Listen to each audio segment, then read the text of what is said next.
Alright, gather around. Today we'll be exploring one of the most legendary magical items in all the realms, the Deck of Many Things.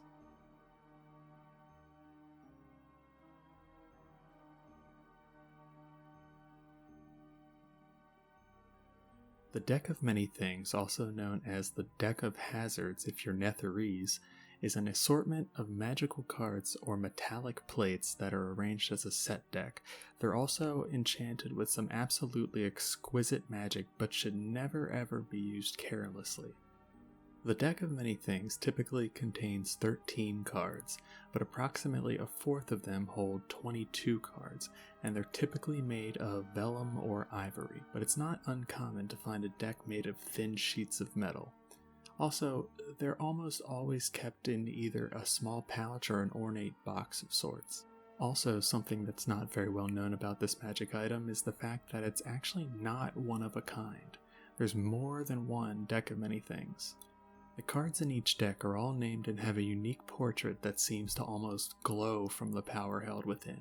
A 13-card deck would include the Sun, Moon, Star, Throne, Key, Knight, Void, Flames, Skull, Ruin, Euryale, Rogue, and Jester cards. The 22-card deck added the Vizier, Comet, Fates, Gems, Talons, Idiot, Donjon, Balance, and Fool card.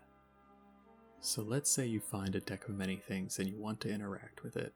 What you do is declare how many cards you intend to draw, then you randomly draw that many cards, and afterwards you have to wait 1 hour before drawing again.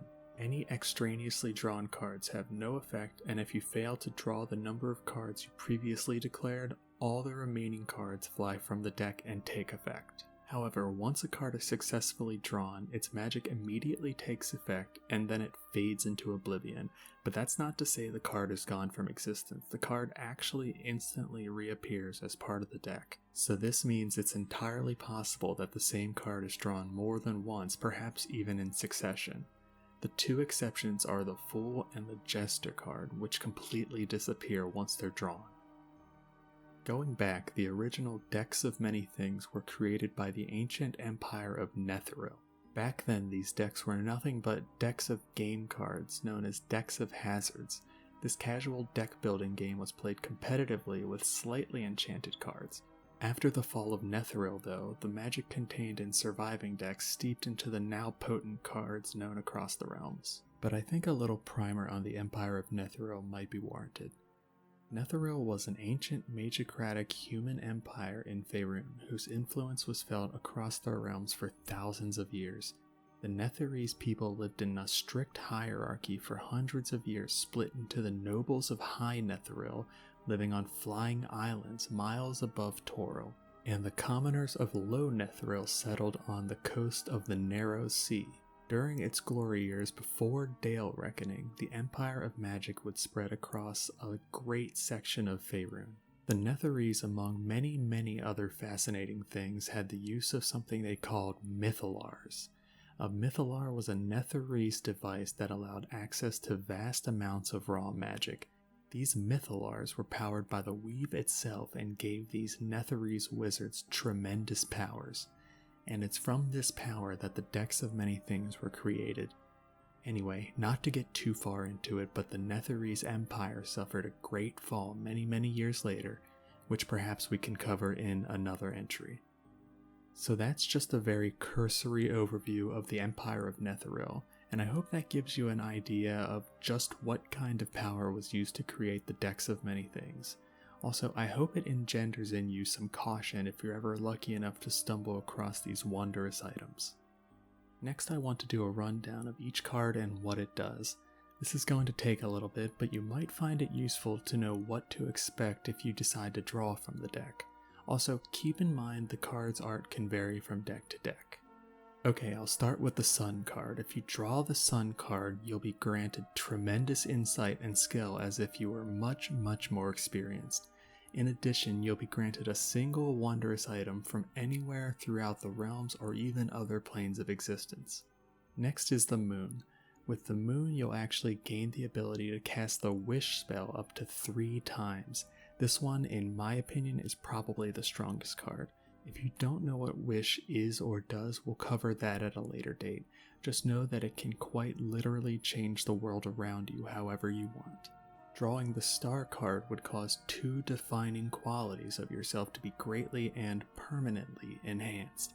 This could be your wit, intellect, fortitude, athletic ability, strength, charisma, or other similar characteristics. Clearly one of the better cards one can draw. The next card is the Throne.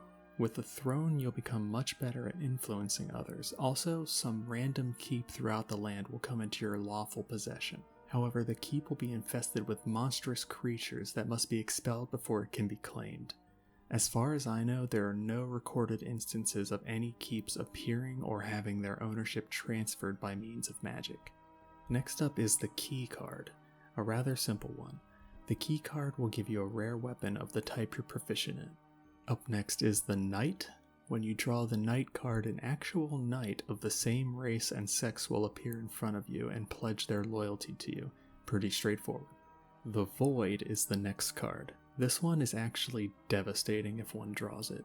If you were to draw it, your body is immediately incapacitated and your soul is transported into a random object located somewhere, and the location of the object is revealed to someone nearby. This card's effect can't even be reversed by a wish spell, so needless to say, you don't want to draw this card. If you draw the Flames card, you'll earn the ire of a devil who seeks your suffering and or destruction, and this hatred will continue until one of you are dead. The next card is the Skull. The Skull manifests an avatar of death before you. Before swinging his scythe, he'll warn anyone nearby not to interfere or they too will die, and anyone slain by the avatar cannot be resurrected or otherwise ever brought back to life. If you draw Ruin, you simply lose any and all wealth in your possession. This doesn't include any magical items, but all gold and other valuables disappear. Also, any businesses, investments, land, or other holdings are lost forever as well. Euryale will cause the image of a Medusa-like creature to permanently curse you. This can only be reversed by either a deity or the magic of the Fates card, which we'll see a little further along. Rogue simply causes a person unknown to you to become hostile. This person won't outright attack you, instead they'll simply plot your demise, striking when you least expect it. And the last card in the 13 card deck is the Jester. The Jester will cause great intuition and expertise to be bestowed upon you, kind of as if you drew the Sun card. In addition, you can draw 2 additional cards beyond those that you previously declared. The next 9 cards are added to the previous 13 to make the 22 card decks. First up is the Vizier. If you draw the Vizier within 1 year of drawing the card, you can ask a question in a state of meditation and receive an enlightening answer within your mind. Along with specific knowledge, you gain the wisdom to apply that information and, if necessary, solve any problem in your life. The gem, unsurprisingly, gives you a huge trove of valuable gems totaling 50,000 gold pieces. If you draw the Talons card, every single magical item in your possession is instantly disintegrated. Any true artifacts, however, will remain in existence, but they'll vanish to some other random location. The Idiot card will also, unsurprisingly, significantly diminish your intellect and mental faculties, but you can draw another card if you so choose. The Donjon will imprison you in a state of stasis within an extra-dimensional space somewhere in existence in a manner similar to the spell Imprisonment. All your clothes, possessions, and belongings remain at the location where you drew the card. You'll remain there until discovered and recovered, but can't be located by any form of divination, but can be retrieved by the wish spell. Next to last is the Balance card. This card causes your actual personality or alignment to completely reverse. Good to evil, evil to good, that sort of thing. Interestingly, this card has no effect if one has a somewhat neutral personality. And last but certainly not least is the Fool. The Fool will cause you to lose understanding and competence in a manner opposite to those effects that were caused by the Jester card. On top of this, you must draw another card from the deck despite how many you declared previously. And that covers it. all 22 possible cards one might find in the deck of many things. As you can tell, there's quite the array of abilities found in these potent magical items, anywhere from instant death to the ability to shape reality around your whims. So if you happen across a particularly ornate box with a seemingly innocuous deck of cards within, you now know what to expect. And if you decide to draw a card or two, I wish you the best of luck.